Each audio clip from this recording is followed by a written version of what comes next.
down, I know you got me, baby. Assalamualaikum warahmatullahi wabarakatuh. Kembali lagi dengan saya Dinda Rahman Rafiza. Pada bab kali ini kita beranjak ke bab 4 ya teman-teman.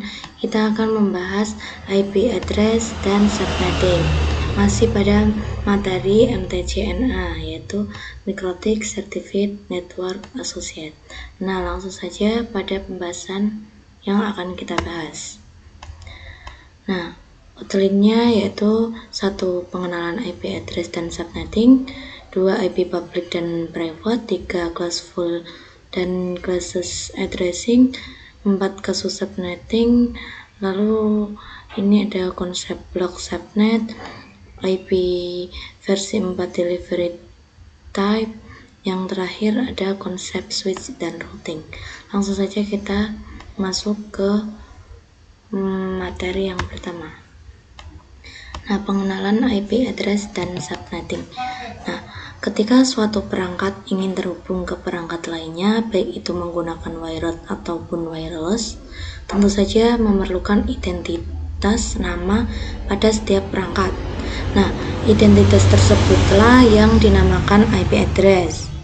Nah, jadi kalau kita mau menghubungkan perangkat satu dengan yang lainnya, itu harus membutuhkan IP address ya teman-teman. Seperti pada contohnya ini ada PC1 dengan IP address 192.168.1.1 dan PC yang kedua ada IP addressnya 192.168.1.2 ya teman-teman. Nah, yang kedua ada private. Private itu adalah menunjukkan IP yang bisa digunakan. Nah, ini private itu ini teman-teman, seperti pada gambar tersebut. Ini ada 192.168.1.1/24. Nah, ini 24-nya itu adalah private ya teman-teman. Nah, langsung ke subnetting. Subnetting adalah upaya atau proses untuk memecahkan sebuah network dengan jumlah host yang cukup banyak menjadi beberapa network dengan jumlah host yang lebih sedikit.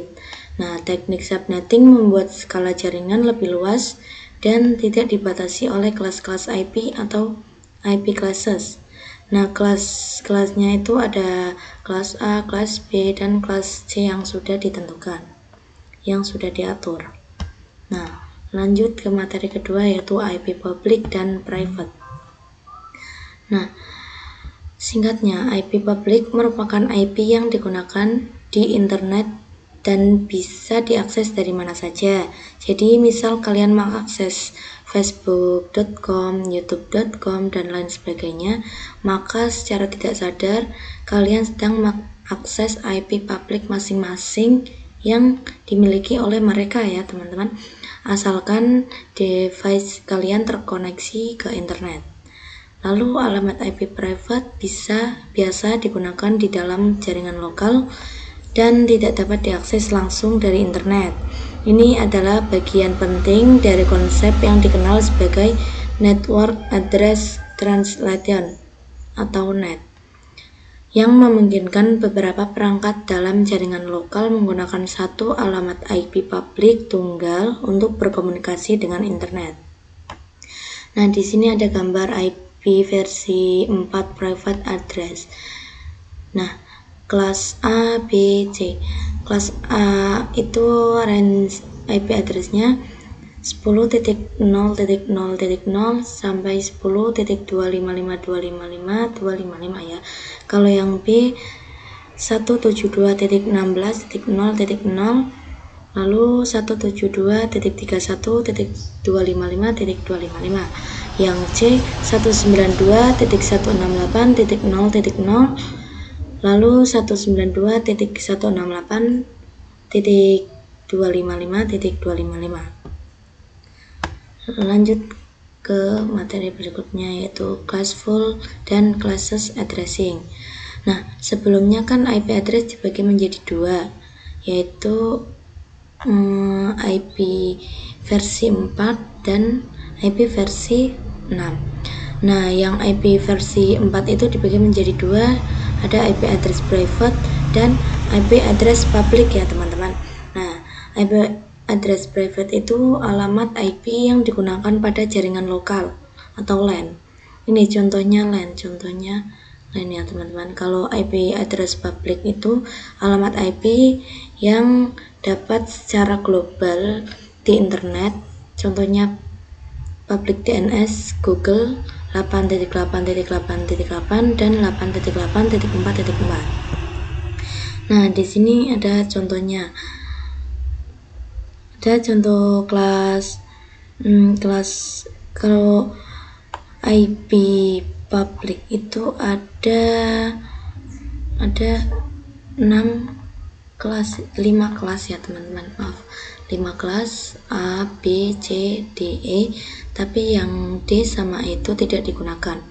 Jadi kelas A itu nilai oktet pertama 0 sampai 127, subnet masknya 255.0.0.0, IDR-nya slice 8, dan seterusnya. Ini yang B dan C. Lalu di sini ada contoh 90.188.23.10. Ini masuk pada ke public ya teman-teman, kelas A karena 90. Lalu ada 10.100.14.21. Ini masuk ke IP private karena 10 ya teman-teman. Nah, class full addressing itu adalah pengelamatan IP berdasarkan kelas. Kalau classes addressing itu pengelamatan IP tidak berdasarkan kelas ya teman-teman. Ini ada contohnya juga. Nah, langsung masuk pada materi berikutnya, yaitu kasus subnetting. Untuk melakukan proses subnetting harus melakukan beberapa proses seperti prefix yang sesuai, subnet mask, IP network, IP broadcast, dan range IP yang bisa digunakan. Lalu prefix dan subnet masknya itu menentukan jumlah IP yang bisa digunakan. IP network tanda atau identitas alamat pada suatu jaringan LAN.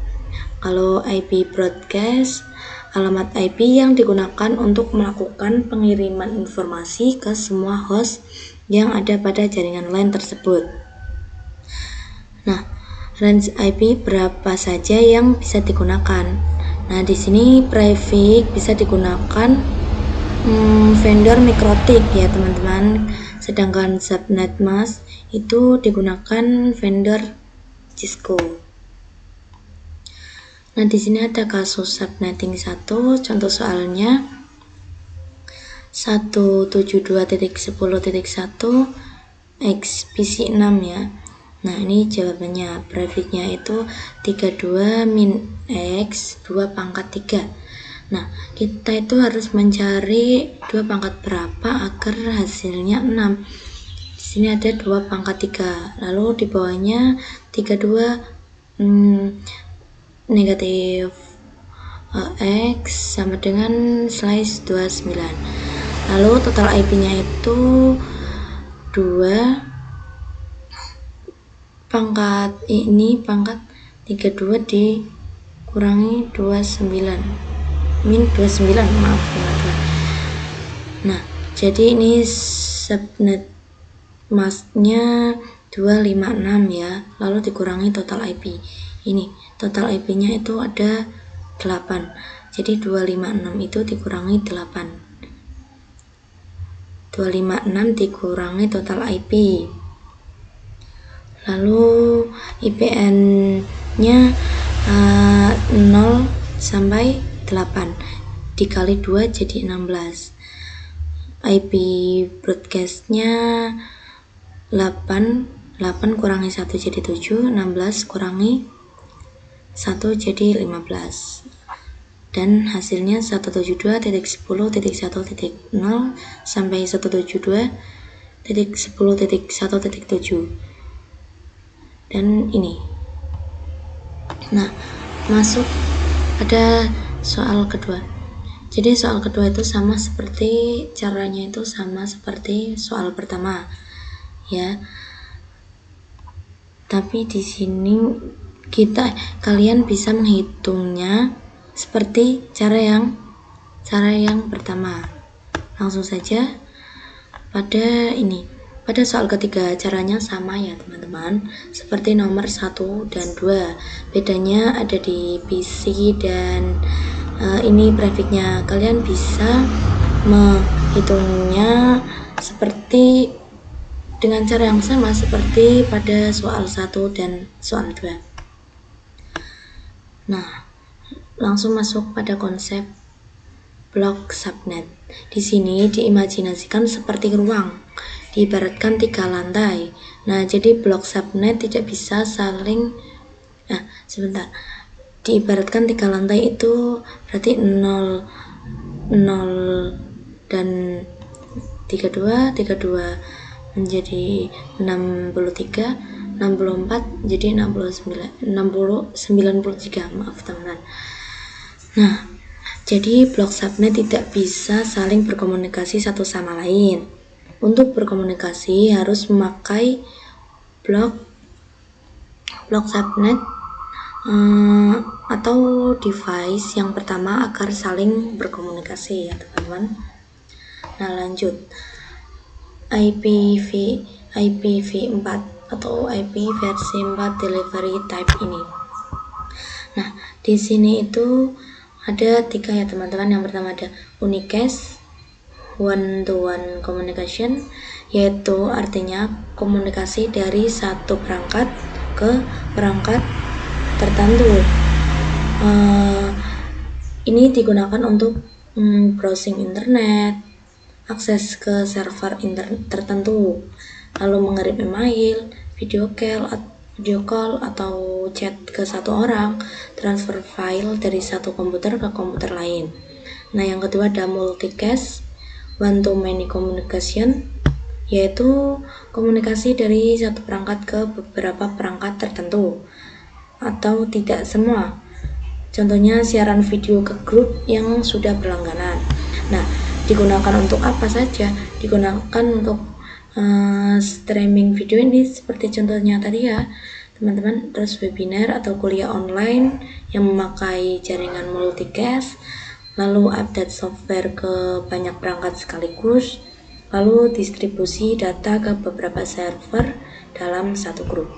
Lalu yang terakhir ada broadcast. Broadcast ini one to all communication, artinya komunikasi dari satu perangkat ke semua perangkat dalam satu jaringan. Nah, digunakan untuk mencari perangkat lain di jaringan lokal, contohnya LAN, lalu digunakan untuk DHCP. Jadi ini DHCP itu komputer meminta IP address ke server, lalu ARP mencari MAC address perangkat lain, lalu pengumuman paket ke seluruh perangkat satu jaringan. Nah, tidak terasa sudah sampai ke ini bab terakhir, yaitu konsep switch dan router. Nah, langsung saja kita bahas. Switch itu mengkoneksikan perangkat yang mengkoneksikan perangkat atau satu network. Kalau router itu mengkoneksikan perangkat satu yang berbeda network. Jadi kalau kita ingin mengkoneksikan perangkat yang sama, kita menggunakan switch. Tapi jika kita mengganti perangkat, itu menggunakan router ya teman-teman. Nah, jadi itu saja materi yang dapat saya sampaikan, semoga bermanfaat untuk teman-teman semua. Mohon maaf bila ada kata-kata yang kurang berkenan. Saya ucapkan terima kasih. Wassalamualaikum warahmatullahi wabarakatuh.